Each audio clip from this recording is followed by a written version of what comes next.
O que se bebe em dia de festa pode-se beber no dia a dia? E que ligações gastronómicas se podem fazer com o que temos no copo? Aprenda e prove com a Escola do Gosto, a Academia de Literacia Alimentar do Público. Aulas únicas com especialistas. Entre como amador e saia um pouco mais conhecedor. Não perca a próxima aula, a 18 de novembro, no Porto. Os lugares são limitados. Inscreva-se já em público.pt. Este é o Poder Público, a semana em debate pela secção de política do Público. São José Almeida, Liliana Borges, David Santiago. E eu sou a Helena Pereira. Viva! Estamos a gravar esta conversa ao início da tarde de quinta-feira, dia 14 de julho. Mais um dia de calor extremo em todo o país e vários incêndios que levaram tanto o Presidente da República como o Primeiro-Ministro a cancelarem as suas agendas internacionais e a permanecerem em território nacional. António Costa tem estado no terreno praticamente todos os dias, ora na Proteção Civil, ora no IPMA, a acompanhar a situação. Já houve inclusive medidas inéditas, como a deslocalização do festival Superbox Super Rock do MECO para o Parque das Nações. São José, o Governo, começo por ti, o Governo declarou situação de contingência até esta sexta, depois prolongou-a até domingo e já avisou que isso poderá prolongar-se por mais tempo ainda. A resposta do Governo este ano parece mais musculada politicamente. Concordas? concordo, e ainda bem, E porquê que achas que este ano há esta diferença? porque há esta diferença, não sei, mas ainda bem que há. É evidente que há mais meios, isso é manifesto, há mais coordenação do que em 17, mas foi uma agradável surpresa no sábado começar o dia por ver o Ministro da Administração Interna no terreno, a entrar num avião, a sobrevoar a área de fogos, a convocar mais 4 ministros, a reunir, chamá-los para uma reunião, ser decretada a situação de contingência. Portanto, houve autoridade de Estado, houve segurança interna, foi dada confiança às populações. E de seguida foi acrescentada, pelo que referiste, o cancelamento no mesmo dia das viagens, quer do Primeiro-Ministro, depois do Presidente. No dia a seguir, o Presidente estava na Proteção Civil. Na segunda-feira, António Costa foi para o terreno e ainda não saiu. E tem, olha, nem parece Portugal. Uma tal presença do Estado, uma tal organização. É evidente que a situação é dramática. É evidente que há pessoas que perderam bens, mas é de registar que não houve ainda uma morte. Sim. As situações de fogo têm sido violentíssimas. O que eu vi acontecer ontem no Algarve, quer dizer, acho mesmo que é simbólico. Ver a Quinta do Lago a ser varrida pelas chamas é impressionante. A velocidade e a forma descontrolada, de facto. O Manuel Carvalho escrevia hoje um editorial muito importante, que é preciso, de facto, olhar para esta questão dos incêndios em Portugal, não só como a tradicional discussão da falta de bombeiros e de falta de meios, falta de registros florestais, mas olhar com uma visão mais de médio e longo prazo para a necessidade que há, a montante, de descarbonização. E Portugal, está estudado, é sabido, é dos países que é muito afetado por isto. E tem-se visto, neste ciclo de incêndios, que normalmente seria de 7 em 7 anos, não estava previsto nada de dramático como pedrógão praga para este ano, mas conjugada à vaga de calor com a seca e a baixa umidade, criam-se fenómenos por estas alterações climatéricas. Temos que encarar de outra maneira para o assunto, porque não podemos apostar as fichas todas só depois na grande capacidade De combate, que os bombeiros portugueses exatamente. até têm de combater incêndios. Sim, não é? David, realmente António Costa tem falado praticamente, ou todos os dias, e também tem sublinhado isto que a Sr. José está a dizer, que é as alterações climáticas fazem com que as coisas nunca mais voltem a ser como eram, e portanto há também hábitos e comportamentos que têm que mudar. António Costa insistiu muito na responsabilização individual dos cidadãos, por exemplo, e no papel que cada um tem que ter para que não haja acidentes. Diz que os fogos de origem criminosa são apenas uma pequena percentagem, os restantes são por descuido ou por outros fenómenos meteorológicos. Mas esta insistência realmente destas mensagens, há aqui uma espécie de gestão de danos da parte do Primeiro-Ministro para um início da época de fogos, que ainda agora, pelos vistos, estamos no início e pode prolongar-se durante todo o mês de agosto. Sim, parece que, e tendo em conta não só a tua pergunta, mas também o que diz a São José, sim, parece que, e começa a haver dados que, eu não sei nada disso, mas há dados científicos que apontam nesse sentido de que agosto também será de facto um mês muito, muito quente e, portanto, é previsível que continue esta vaga de incêndios, se prolonga também, ou exista, ou persista também no mês de agosto. Mas, respondendo à tua pergunta, eu acho que há sobretudo uma aposta na pedagogia, e é uma aposta tanto por parte do Governo no seu conjunto, mas em especial, obviamente, também por parte do Primeiro-Ministro. António Costa chegou mesmo a dizer que não há incêndios sem mão humana, sem intervenção humana, uma afirmação que está longe de ser factual, que não é verdadeira, porque, como sabemos, há também fogos ou incêndios, ainda que não seja um número muito expressivo, mas existem de origem espontânea ou decorrentes de causas naturais. Mas António Costa, ao referir que todos os incêndios têm intervenção humana e que apenas 10% são causados por mão criminosa, ele está claramente a apostar aqui na consciencialização, na pedagogia da população para a necessidade de adoção de práticas e atitudes responsáveis. Eu acho isso, parece-me claro, e essa é, no fundo, uma medida de prevenção, ou seja, a consciencialização das pessoas é talvez a prevenção mais importante de todas.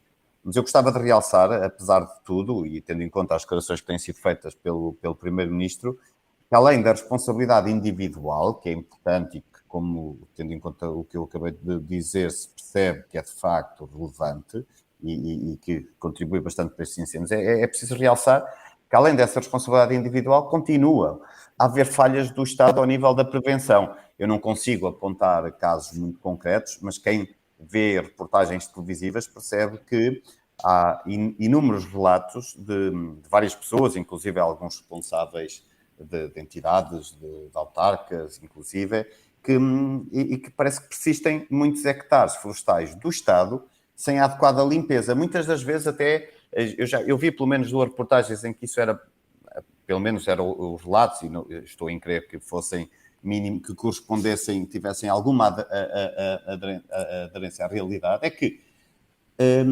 vemos por vezes hectares de privados que estão mais ou menos limpos e depois ao lado hectares do Estado sem terem uma limpeza adequada, e nesse sentido esta pedagogia de António Costa deve dirigir-se e dirige-se obviamente aos cidadãos, mas tem de ser também mais percepcionada pelas entidades estatais, que não estarão ou não estão claramente a fazer aquilo que lhes compete. Vamos seguir em frente. O segundo tema, depois de Pedro Cisa Vieira, ex-ministro da Economia, ter voltado à advocacia, mas desta vez para a PLMJ, soube-se que o ex-ministro do Ambiente, Matos Fernandes, será consultor de outro dos grandes escritórios de advogados do país, a Abreu Advogados. Será Senior Advisor para a área ambiental. Estes 2 casos estão dentro dos limites da lei que define incompatibilidades, mas estão a suscitar dúvidas éticas. Liliana, quais são as dúvidas que isto levanta? Faz sentido ou não considerar esta uma questão de discussão política? Bom, em primeiro lugar, deixa-me sublinhar aquilo que acabaste de dizer para quem nos está a ouvir, para perceber mesmo que não há de facto aqui nenhuma violação da lei. com este caso eu lembrei-me daquele sketch, não sei se conhecem, dos Gato Fedorento, em que o Ricardo Araújo Pereira imita Marcelo Rebelo de Sousa com é proibido, mas pode-se fazer. Sim. Aqui, ao contrário, é permitido, mas levanta a questão do deve fazer-se ou não. E porquê? Porque aqui, especificamente nestes dois casos, mas não querendo ir a estes dois casos, mas começando por eles, tratam-se de governantes que saíram há 3 meses, 4 meses do governo, com uma série de informação privilegiada, não é? Tiveram acesso não só às decisões que foram tomadas, mas também a todas as estratégias dos próximos anos, mesmo que os governos mudem, há uma série de decisões que já foram tomadas e que assim vão prevalecer, ou seja, mesmo que os governos mudem, não só de cor partidária, mas também se trata apenas de uma renovação. E depois, no caso das sociedades de advogados, este caso levanta mais questões porque falamos de casos onde há a questão do sigilo profissional e aqui as sociedades de advogados às vezes funcionam como fachadas, no sentido de serem apenas mediadores, que são os clientes finais, e, portanto, isso dificulta um bocadinho o escrutínio, daí levantarem todas estas questões éticas. Ou seja, eu acho que aqui é uma discussão que deve ser feita à mesma, não necessariamente centrada ad hominem, portanto, não necessariamente em relação aos casos concretos de João Pedro Matos Fernandes ou de Pedro Cisa Vieira, porque, como disseste bem e repito, não se trata aqui de nenhuma violação da lei, está dentro de todos os limites legais, mas porque, inevitavelmente, quer exista ou não um conflito de interesse, ou seja, quer o conflito de interesse seja real ou apenas aparente, o facto de ser aparente já mina um bocadinho a confiança nas instituições públicas e isso deve sempre levantar preocupações, até porque esta semana saiu um novo relatório da OCDE que olhava para a confiança dos cidadãos nas instituições públicas e mostrava que a maioria dos cidadãos tinha perdido a confiança nos seus governos durante a pandemia. Portanto, nesse sentido, acho que é um tema muito importante para olhar, acho que vale a pena olhar para a lei das incompatibilidades, uma lei que tem tantas áreas cinzentas que até mesmo a questão de qual é que é o prazo que os governantes têm para apresentar as suas declarações de interesses consegue ser uma questão muito cinzenta e sobre a qual não há nenhuma decisão, não há nenhum entendimento concreto sobre se aquele prazo de 60 dias corresponde a 60 dias úteis ou de 60 dias correntes. Portanto, quando até esta questão é uma questão que levanta tantas dúvidas, todas as outras levantarão muito mais. Neste caso das incompatibilidades, o que a lei diz é que um ex-ministro não pode sair do governo e durante um prazo de, julgo que 3 anos, corrijam-me se estiver enganada, já não sei se é 3 anos. 3 anos, não pode ir trabalhar para uma empresa que tinha tutelado enquanto ministro. No caso dos escritórios de advogados, pronto, a questão não se coloca, mas Matos Fernandes disse, por exemplo, que não iria tratar de assuntos sobre os quais tinha legislado. E é por isso que ele não diz isso, ele não diz bem isso. Ele não diz é bem isso. Que não vai tutelar nenhuma empresa, não vai trabalhar para nenhuma empresa que estivesse Então na sua tutela. Pedro Cisa Vieira que diz isso, não foi? Sim, o Pedro Cisa Vieira diz isso, porque o próprio Matos Fernandes disse ontem ao telefone, uma peça que eu ainda escrevi ontem à noite no Público, diz mesmo que ele de facto vai ser Special Advisor na área ambiental, só que é indiretamente de uma empresa de advogados. Será indiretamente, há aqui uma espécie de alçapão, não é? No fundo. Sr. José, achas que isto leva-nos a questionar se é preciso ou não mexer ou atualizar a lei das incompatibilidades dos titulares de cargos públicos? Bom, eu não sou uma pessoa proibicionista e acho que não tem que haver um polícia atrás de cada cidadão, nem tem que haver uma tipificação na lei de todas as hipóteses, casos e casinhos de incompatibilidades que podem surgir em relação ao ministro ou em relação a qualquer pessoa. Agora, para mim, o que é claro é que há o bom senso e há a ética. E é óbvio que quer um caso, quer outro, são absolutamente duvidosos do ponto de vista do conflito de interesses. Eu lembro que há um princípio na política muito antigo que diz a mulher de César, mais do que ser séria, tem que parecer séria. Não é? Pronto. E isto, de facto, eles até podem não ir fazer nada, não ir mexer em nenhum assunto que legislaram, sobre o qual legislaram, não ir lidar com nenhuma empresa com que lidaram ou com que o Estado lida, ou lidou durante o seu período de governação, mas que isto abre a porta a todas as interpretações e todas as dúvidas, abre. E, portanto, era do mais elementar bom senso eles terem regressado à sua atividade profissional, mas não irem meter as mãos nas gavetas que fizeram parte da sua ação como governantes. Mas ao Não mesmo estou a tempo dizer, é difícil. eu não estou a dizer que eles mudem de profissão, não é isso. Não é? Não é isso. Mas, por exemplo, Matos Fernandes vai para consultor de questões ambientais porque foi ministro do Ambiente.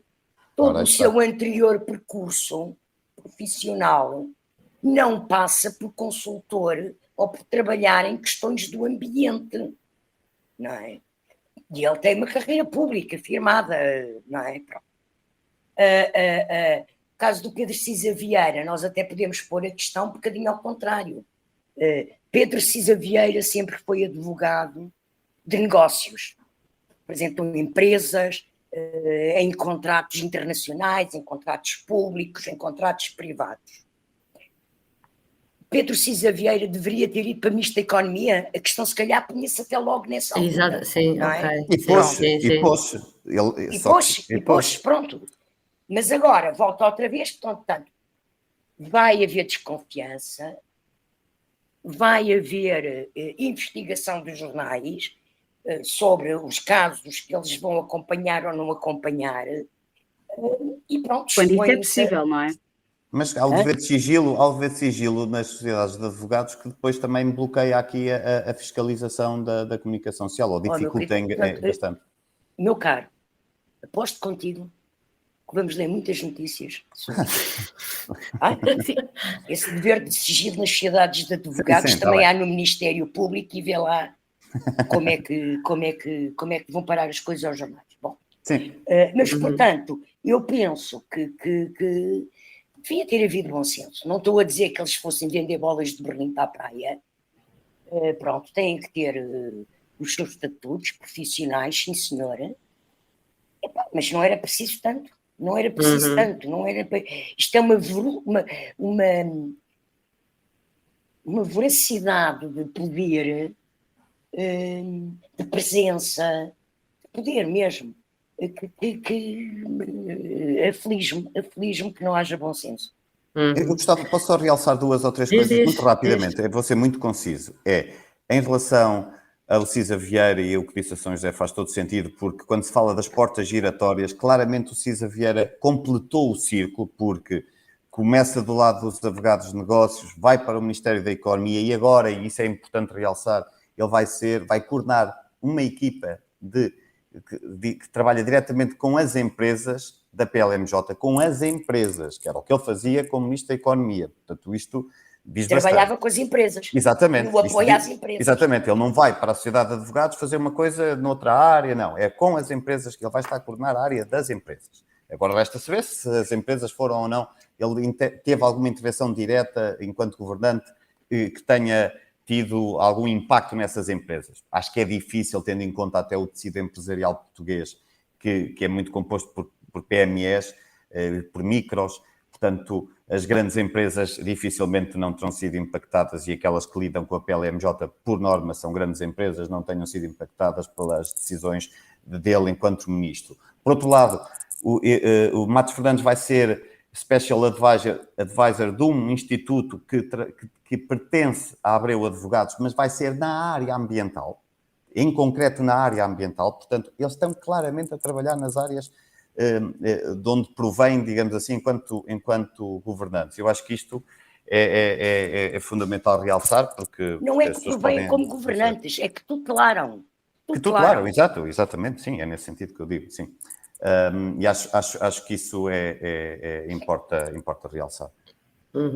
Sim, como dizia a São José, o caso de Matos Fernandes é mais singular ainda do que discutimos aqui na semana passada. Sim, já agora dizer uma coisa. Eu na semana passada aqui concluí o programa dizendo uma coisa que só veio provar mais uma vez. Eu na altura dizia que aquele caso do Cisa Vieira só vinha provar que era mais importante ter sido ministro do que sê-lo. É mais uma prova disso mesmo. Por falar em ou muitas ou coisas excessivas que não deviam acontecer, vamos falar de outra, Liliana Borges, que tu escreveste esta semana, que tem a ver com a polémica da proliferação de órgãos consultivos do Estado. O número aumentou 79% desde 1996. Podemos chamar a isto uma praga?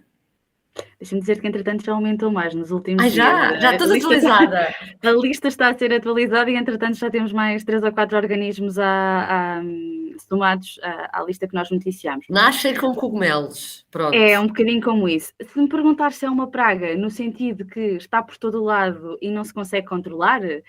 Sim, acho que podemos chamar de praga. No sentido da única solução ser a extinção. Não foi essa a resposta que eu ouvi das pessoas com quem falei. Portanto, isto para explicar a quem nos está a ouvir e que pode não ter lido, o Conselho Económico e Social, presidido por Francisco Assis, fez um levantamento do número de organismos consultivos que o Estado tem a seu dispor. Isto parte de um relatório inicial feito em 1996 por Maria Manuel Leitão Marques, eurodeputada socialista e ex-ministra da Presidência e da Modernização Administrativa, que acabou por ficar na gaveta, ou seja, foi-lhe pedida em 96, depois houve ali uma troca de presidentes no Conselho Económico e Social e acabou por ficar esquecido. Agora está a ser atualizado, ainda não está no número final, e é provável que nunca tenhamos este número final, porque justamente, e como o texto explica, o Governo não faz um acompanhamento detalhado sobre o número total de organismos que existem. Portanto, é muito difícil, não há nenhum sítio, e o Governo também não disponibiliza essa informação, onde possamos ir para consultar todos os organismos, o número total de organismos que o Estado tem ao seu dispor.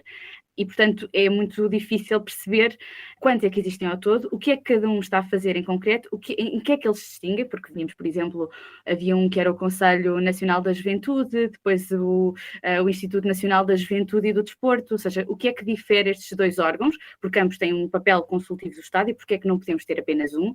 Tudo isto são perguntas que estão sem resposta e que o SES irá procurar agora, levantando este problema junto do Parlamento, à Assembleia da República, procurar que se inicie uma reflexão que já vem com 26 anos de atraso em relação a este tema e para recuperar aquilo que eu dizia ao início, não é certo que a resposta passe por uma extinção total destes organismos, haverá alguns que são extremamente importantes, como aliás Francisco Assis e Maria Manuel Leitão Marques fizeram questão de sublinhar, mas passa pelo menos por uma reorganização, por um levantamento sério e exaustivo, sério no sentido de ser de facto mais aproximado daquilo que é o retrato real e que nós não temos noção de qual é que é. Nós falamos aqui de 409, que entretanto subiram para 412, o número na realidade pode ser 600, não fazemos ideia, não é? Portanto, passa primeiro por esse levantamento sério e depois para perceber quais é que ainda estão de facto em funcionamento, porque eles existem, mas isso não quer dizer que estejam a funcionar. E essa é toda uma outra discussão.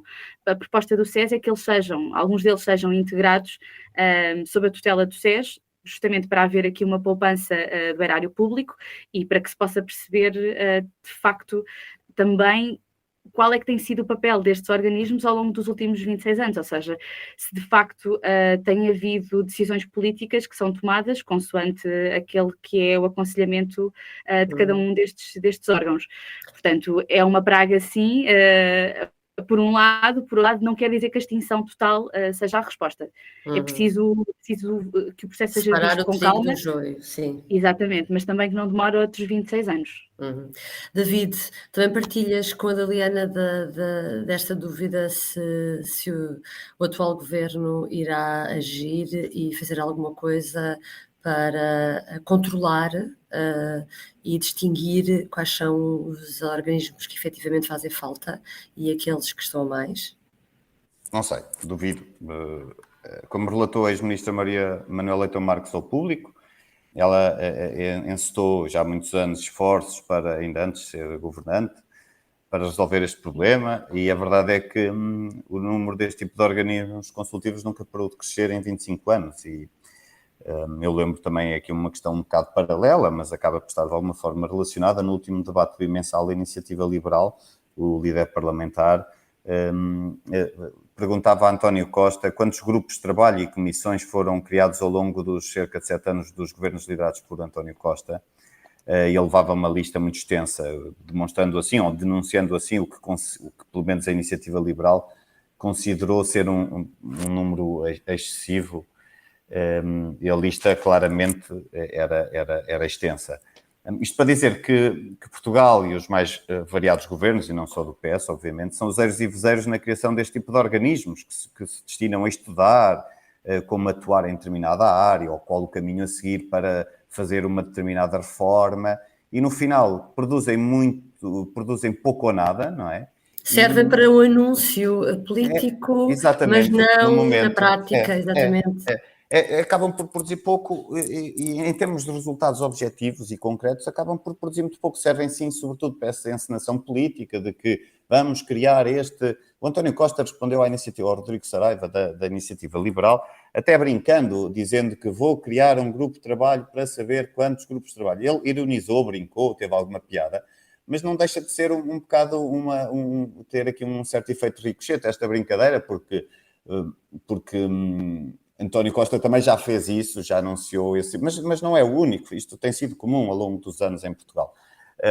E, portanto, é um bocado aquela máxima também, eu hoje estou a recorrer muito a máximas, mas acho que é um bocado que muitas vezes identifica-se o problema, cria-se um grupo de trabalho, esse grupo de trabalho apresenta 1 ou 2 conclusões, as pessoas ficam todos muito contentes, mas depois nunca se resolve nada porque eu acho que o problema está em que na prática a teoria é outra.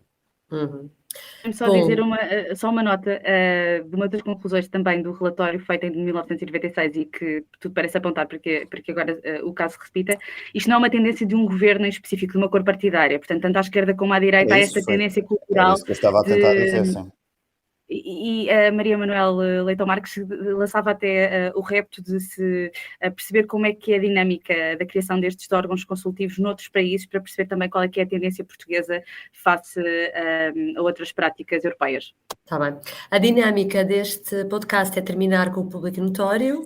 Vamos a ele. São José, dá-te a palavra em primeiro lugar. Eu acho que esta semana escolho uma atitude que acho importante, do Dr. Paulo Portas, como ex-líder do CDS, que gravou um vídeo para uma campanha de promoção e de apelo a que os militantes do CDS paguem cotas. Quer dizer, um partido político não é uma associação de beneficência, é uma instituição política que tem associados e que é natural que os seus associados, os seus militantes, contribuam para as despesas do partido, se querem que o partido exista, tenha poder, exerça poder. Achar que os partidos podem viver só de subvenções de Estado é um disparate, porque o que é que acontece no dia em que o CDS saiu do Parlamento e deixou de ter condições para ter subvenção de Estado, está à beira da falência, que aliás já estava, mas que ia maquiando com as subvenções de Estado, não é? E, portanto, acho que é importante que os militantes do CDS paguem cotas, como acho importante que Paulo Portas tenha mostrado o seu empenho no futuro do partido. Exatamente. E é uma ação de marketing muito bem pensada. Bem. É uma ação de marketing, só acrescentar uma coisa, é uma ação de marketing muito bem pensada, porque basicamente o título, a ideia é: eu já fiz a minha cota parte. Paguei a cota parte, é a frase que ele diz. É a frase que ele diz no final. Liliana, qual é o teu público notório? Ora, o que eu trago esta semana é uma imagem que deve ter passado, a quem tem redes sociais deve ter visto esta imagem, de certeza, que é a imagem de um jovem de 22 anos com uma ovelha carregada aos ombros, a fugir, a tentar salvar o animal de um incêndio que estava a destruir a freguesia de Caranguejeira, em Leiria. E eu trago esta imagem porque, para já, porque quando fui perceber quem é que era este jovem, percebi que ele tem 22 anos e carregava, com esta semana carregou, aqui para usar também simbolismos que o David tem trazido, as comparações que o David tem trazido, carregava a ovelha e carregou o título de herói com aquele salvamento. E eu acho que é um título muito pesado, uma responsabilidade muito pesada para um miúdo de 22 anos. Isto faz-me lembrar aquela imagem que marcou... Foram várias as imagens, e aqui não comparando, obviamente, porque os incêndios de Pedrógão grandes, obviamente, tiveram uma dimensão muito mais trágica e existiram várias mortes envolvidas, ao contrário do que, felizmente, até agora tem sido registado este ano, como a São José assinalou no início da nossa conversa. Mas faz-me lembrar aquela imagem, não sei se recordam, do idoso a chorar dentro de uma carrinha e Marcelo a abraçá-lo, que era o Manuel Francisco Nascimento, e que acabou por morrer antes de ver a casa reconstruída. Exatamente. E isto remete-me sempre para como nós encontramos um lado humano, encontramos sempre um símbolo em cada tragédia que vai acontecendo estes anos. Mas a verdade é que acho que, apesar das dimensões serem diferentes, continua aqui a haver e embora tenha existido toda uma evolução em termos do aumento da verba para a prevenção dos incêndios, tem aumentado desde 2017, como aliás nós trazemos hoje na nossa edição no jornal.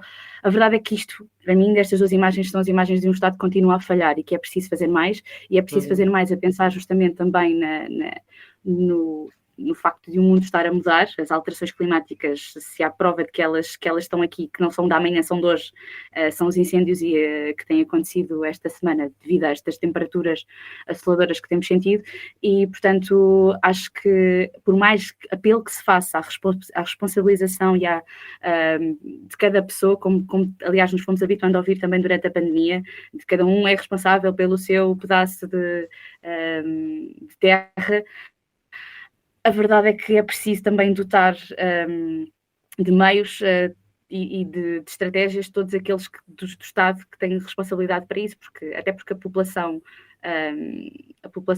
rural é uma população muito envelhecida que se calhar não tem todos os meios para poder garantir a limpeza destes espaços como seria necessário. E portanto acho que, embora continuemos a ver estas imagens de heróis que são heróis, mas que, aliás, ele diz que não quer ser tratado como herói, a verdade é que o Estado tem de ter aqui um papel e não pode ser um jovem de 22 anos a carregar uma ovelha e um país às costas. David, terminamos contigo. Eu trago o público em notório, é um vídeo que anda a circular na net nos últimos dias de umas vendas online que começaram a proliferar na internet, sobretudo durante a pandemia, em que muitas lojas de roupa, sobretudo, começaram a fazer vendas online. E é engraçado porque esta semana há um vídeo em que está a decorrer uma venda online, são feitas em direto, não é? Portanto, no Facebook, por norma, julgo eu, eventualmente noutras redes sociais, mas em que está a haver essa venda de roupa e de repente aparece quem não, senão o Presidente da República, Marcelo Rebelo de Sousa, e vai cumprimentar as pessoas, aparece no vídeo. As duas vendedoras brincam com o assunto e pronto, e eu acho interessante e fez-me lembrar porque também houve nos últimos tempos vídeos da polícia a irromper por algumas destas vendas, porque estas vendas haverá lojas, obviamente, que estão a fazê-las dentro de um quadro de legalidade, outras nem sempre o farão, e portanto já houve vendas deste tipo interrompidas pela polícia. E, portanto, para o futuro, fica o aviso, já sabem que quando estão a fazer este tipo de venda têm que ter cuidado, porque pode aparecer ou a polícia ou o Marcelo Rebelo de Sousa, não é? Portanto, Marcelo, mais uma vez, está em todo lado. Isso, bom, e também mostra isso, exatamente. Esta semana, obrigada por nos ter acompanhado. Até para a semana. O público fica no ouvido. Ew. Gotta get rid of this old Backstreet Boys t-shirt. Tell me why. Because it stinks, boys. Tell me why. I've washed it so many times, but the odor won't come out. Tell me why. No, you tell me why I can't get rid of this odor. Have you tried Downy Rinse and Refresh? It doesn't just cover up odors, it helps remove them. Wow, it worked, guys. Yeah. Downy Rinse and Refresh removes more odor in one wash than the leading value detergent in 3 washes. Find it wherever you buy laundry products.